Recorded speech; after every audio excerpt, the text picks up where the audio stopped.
On est bien de retour avec Vincent Michaud pour les capsules d'aide à la maison. On fait maintenant dans le document de l'air des solides la sphère. Donc, on va apprendre à calculer l'air latéral, l'air total de la sphère. C'est parti. Premièrement, on a un petit encadré ici qui nous identifie qu'il y a quelque chose de spécial dans la sphère.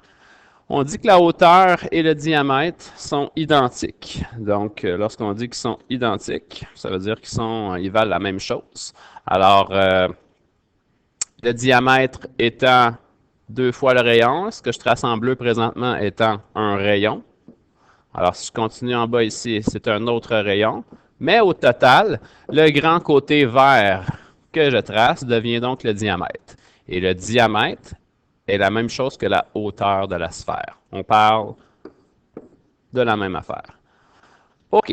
Je fais un petit peu de place, j'efface ces choses-là.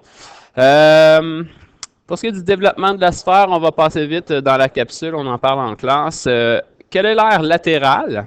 Quel est l'aire latéral de la sphère? On va chercher notre formule qui est 4πr2.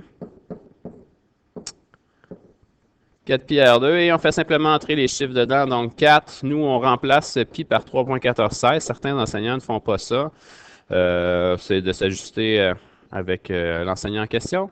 Et le rayon étant, attention, le rayon n'est pas 10 ici, mais le rayon est bien 5 décimètres. 10 étant le diamètre. Moi, j'ai seulement besoin du rayon, alors je mets 5. Et la formule dit de le mettre à la 2, donc je vais le mettre à la 2. Rendu là, il ne reste qu'à calculer tout ça. On prend notre calculatrice. On peut faire attention à quelque chose, la priorité des opérations.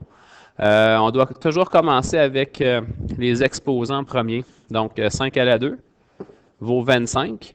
Et le 25, on peut le multiplier par la valeur de pi, qui est 3.1416, et ensuite par 4.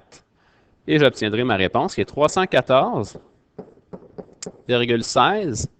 C'est l'aire latérale. L'aire étant une mesure de surface, on met un petit 2, un petit décimètre carré. Parfait, j'ai ma mesure de l'aire latérale. Ensuite, si on poursuit, on vous demande quelle est l'aire de la base de la sphère. Si vous observez votre solide, une sphère n'a pas de base. Alors, quand on vous demande quelle est l'aire de sa base, ben, il n'y en a aucune. OK? Donc, aucune, ou on pourrait marquer un cercle avec une barre là, qui veut dire impossible ou nul. Dernière question, quelle est l'aire totale de la sphère à ce moment-là? Eh bien, ce qu'il faut comprendre, c'est que l'aire totale, c'est la même chose dans une sphère, okay? Seulement dans une sphère. L'aire totale est la même chose que l'aire latérale de la sphère. Donc, l'aire latérale, nous l'avons calculée au préalable. Nous étions arrivés à 314,16. On peut donc conclure que l'aire totale, ben, c'est le même chiffre que l'aire latérale, 314,16. Et voilà, c'est tout. C'était rapide pour cette petite capsule. Je vous invite à la consulter autant de fois que vous le voulez ou vous le pouvez. Je vous souhaite une bonne fin de journée.